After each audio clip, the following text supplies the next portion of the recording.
It's finally that time. Shrouded Fable is nigh upon us. And before it releases, of course, as always, I'm going to release my top 10 cards from the set. Cards you should be looking out for as a player, and a few cards you might keep your eye on as a collector. Of course, as always with these top 10 cards videos, I'm going to start out with the art highlights. Art highlights, not necessarily the best or most playable cards, but of course they're going to be the cards that look really cool or look really interesting, cards that I would not be upset to pull in my packs, even if they aren't necessarily the most playable cards in the set. So we look at these guys up real quick. We're going to see we have both a Zoroa and a Beware in this set. The Zoroa is just very cute on the roof of the building here, but Beware in particular I love. If you are not already a avid listener of the Poke Beach podcast, you'll note that John and I had a little bit of fun going back and forth about this Beware when it was first revealed. The card is just very cool. The art is very reminiscent of Beware from the anime, where it's very terrifying with Jesse and James.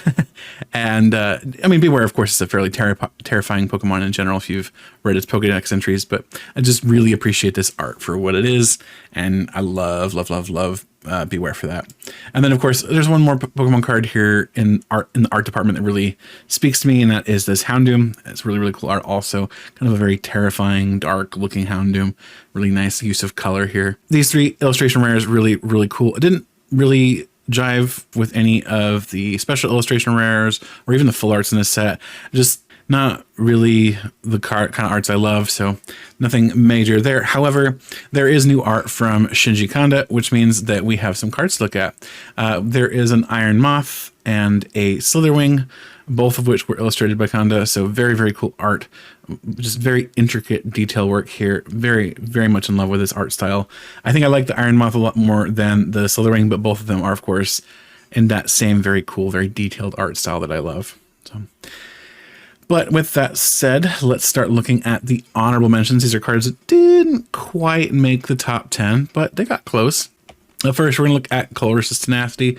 Colress's Tenacity says, search your deck for a Stadium card and an Energy card, reveal them and put them into your hand, then shuffle your deck. This is very similar, if you're familiar with it, to Guzma and Hala. Guzma and Hala was a card from Cosmic Eclipse that said that you could search your deck for a Stadium card, and if you discarded a couple of cards from your hand when you did so, you could also search for a special Energy card and a Pokemon Tool card. Now, in expanded specifically, I think Guzman Hala is probably just going to continue to see more play because of that option to find a Pokemon Tool card. But Colress's Tenacity is not the worst card. For one thing, you don't have to discard to find energy. So if your deck isn't reliant on some sort of Pokemon Tool, if it doesn't really care for any specific Pokemon Tool, Colress's Tenacity is probably still a decent option. Theoretically, you could play this in something like Dragapult, find your Neo Upper Energy if you're running it, or finding maybe Legacy Energy in another deck. Like this is a way you could find your energy.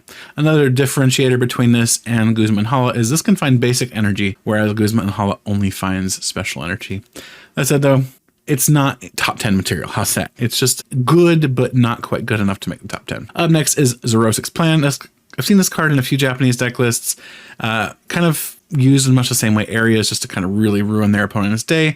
It says your opponent discards cards from their hand until they have 3 cards in their hand. So you're just kind of nuking their hand down. If they have built up larger sized hands, decks like Gardevoir and Lost Box tend to do this, of course, you're going to just nuke their hand and get rid of a bunch of resources they would probably rather hold on to. So Xerosic's Plan, again, an interesting card, but I kind of think it's much in the same vein as Airy, where it's probably going to see some play and it's probably going to be fairly good, but it's not going to be kind of universally everywhere. Similarly, Academy at Night offers some good utility for certain decks. It says once during each player's turn, that player may put a card from their hand on top of their deck. So very much a way for you to rig the top deck if you need to do something like that.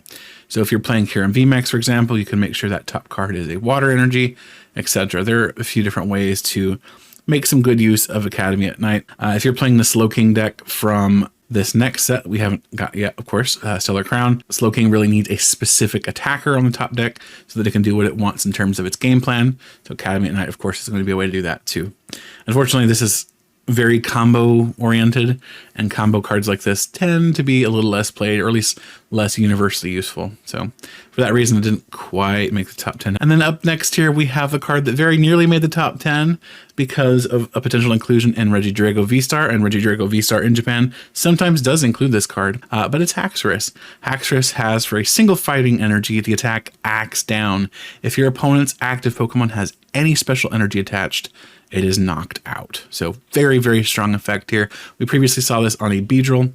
It saw play, it was very good. Similar, we also have the attack Dragon Pulse for fighting and metal, does 230 damage, and you discard the top 3 cards of your deck. So you get a little bit punished for having to use that attack, but 230 damage is nothing to scoff at. It's still pretty good. You just kind of lose the top of your deck. And in fact, if you're playing this in Regidrago V-Star, it might actually be a benefit because you might be discarding your next attacker. If you get this out early into the discard pile and you don't have the other cards you would like to be attacking with, this could be a way to help accelerate those into the discard pile. All right, with that out of the way, let's look at the top 10 cards. We are starting off a little on the softer side here with Power Hourglass. Power Hourglass is a Pokemon tool card that says at the end of your turn, if the Pokemon this card is attached to is in the active spot, you may attach a basic energy from your discard pile to that Pokemon. That seems pretty decent. The only thing is, this is one of those cards that works as well as that Pokemon can survive. A lot of the times it may not. Early on, if you can get an energy in the discard pile and ensure that your opponent isn't going to be knocking out your active Pokemon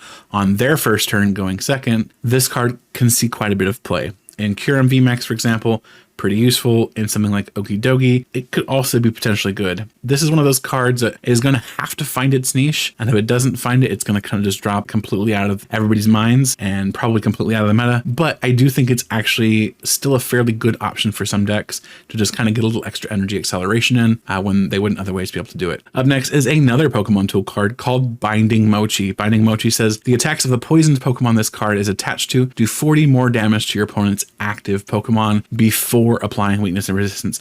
This is a huge boost for decks that are likely to poison themselves anyway. And you're thinking, well, what decks do that? Why would you do that? There's actually a very specific archetype here that makes good use of this, although there are other decks that could do it, and that is any deck that runs Janine's Secret Technique. Janine's Secret Technique, which is our number 8 here, has the effect choose up to 2 of your Darkness Pokemon. For each of those Pokemon, search your deck for a basic Darkness energy card and attach it to that Pokemon, then shuffle your deck. If you attach any energy to your active Pokemon in this way, that Pokemon is now poisoned. So here, not only are you getting some energy acceleration in for, say, your Okidogi, you're also poisoning that Pokemon, meaning that Binding Mochi now also adds 40 damage to your attack. Pretty potent stuff. You might recognize the wording of this card from Elisa's Sparkle. It is very similar to Elisa's Sparkle, but it is attaching basic energy to Darkness Pokemon, and it's going to poison your active Pokemon if it does attach to that active Pokemon. Up next at number 7, we have Okidogi, which I've mentioned already. Okidogi has the attack Poison Muscle for a single colorless energy that says search your deck for up to 2 basic Darkness energy and attach them to this Pokemon, then shuffle your deck. If you attach any energy in this way,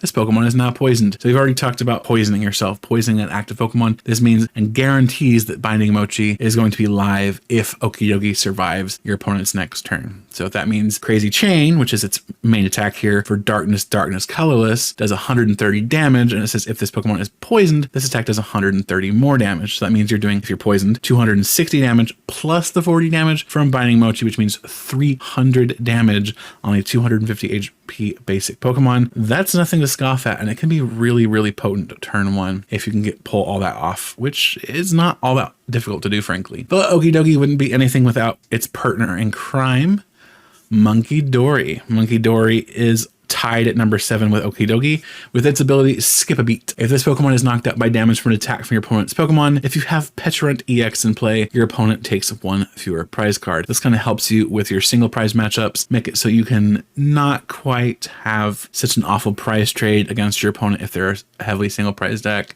Kind of really just ruin their day with Skip a Beat. And then of course it wouldn't be very good if it didn't have a decent attack. For Darkness Colorless, it does have Dirty Headbutt, which does 190 damage. And then of course you can't use use Dirty Headbutt during your next turn. So Munkidori, definitely a pretty good card here. At number 6, there is Dartrix. Yes, it is that time. United Wings finally got its 4th member. So happy about this. This makes this deck even better in the Eternal format, and it makes it reasonably playable in Standard format. For a single colorless energy, United Wings does 20 times damage. This attack does 20 damage for each Pokemon in your discard pile that has the United Wings attack, and then if you feel like doing it, you also have Cutting Wind that does 30 damage. So happy to see this. This gives United Wings an extra 80 damage potential here with Dartrix to discard the Dartrix and be attacking with the other Pokemon, or even to evolve up into Dartrix from Rowlet and then hit something like a Charizard EX for weakness. Super, super awesome card to see. It's interesting how just a single card like this can make what's basically a dead archetype kind of intriguing again and potentially even a bit more viable. And you knew it had to be on here at some point when it didn't appear with Okidogi and Munkidori, but it is Pecharunt EX. Pecharunt EX has the ability Subjugating Chains. Once during your turn, you may switch one of your bench Darkness Pokemon, except any Pecharunt EX, with your active Pokemon. If you do, the new active Pokemon is now poisoned. You can't use more than one Subjugating Chains ability each turn. Hey look, yet again, we're poisoning our active Pokemon here, making it so that Binding Mochi is always active. Pecharunt is also very interesting with this ability because it can force a bench Charizard into the active spot, and even though it will poison that Charizard, it will break some locks that have been caused by a specific Snorlax with the retreat blocking block ability, right? So this is a way to kind of get around some of the stall techs that have been used in the past against Charizard. So I've seen some decks in Japan, some Charizard decks specifically running Pecharunt to help break that and to just kind of do a little bit extra here and there, switching wise anyway. And then as if that weren't enough, it also has for 2 Darkness Energy, Irritated Outburst. It does 60 times damage. This attack does 60 damage for each prize card your opponent has taken. So late game, this is a huge attacker, kind of smack your opponent around for quite a bit of damage. And then it's time for Pokemon to say no to Law Zone in the form of Kyurem. Kyurem has the ability Plasma Bane. If your opponent has any cards in their discard pile that have Colress in the name, this Pokemon can use the Trifrost attack for colorless energy. Basically, it's making Trifrost into a single energy attack, and Trifrost normally would be water, water, metal, metal, colorless, a 5 energy attack, but it's pretty good for a single colorless. And its effect is discard all energy attached to this Pokemon. This attack does 110 damage to 3 of your opponent's Pokemon. Don't apply weakness and resistance for bench Pokemon. So if your opponent doesn't have Manaphy in play, Kyurem could definitely be a very devastating way to ruin their day if they are playing any deck that runs Colress's Experiment, Colress's Tenacity. If you're in another format, something like Colress Machine, all these cards, of course, are going to turn on Plasma Bane, which is just pretty delicious. And then at number 3, we have Dusclops. Yes, this is number 3. Trust me, 1 and 2 are crazier and even better than this. Dusclops has the ability Cursed Bomb. Once during your turn, you may put 5 damage counters on one of your opponent's Pokemon. If you place any damage counters in this way, this Pokemon is knocked out. This is used commonly in Charizard EX decks to force your opponent to take a prize card to boost Charizard EX's damage so that it's doing a bit more and can more easily knock out your opponent's active Pokemon, even when it has a little bit more HP going second, right?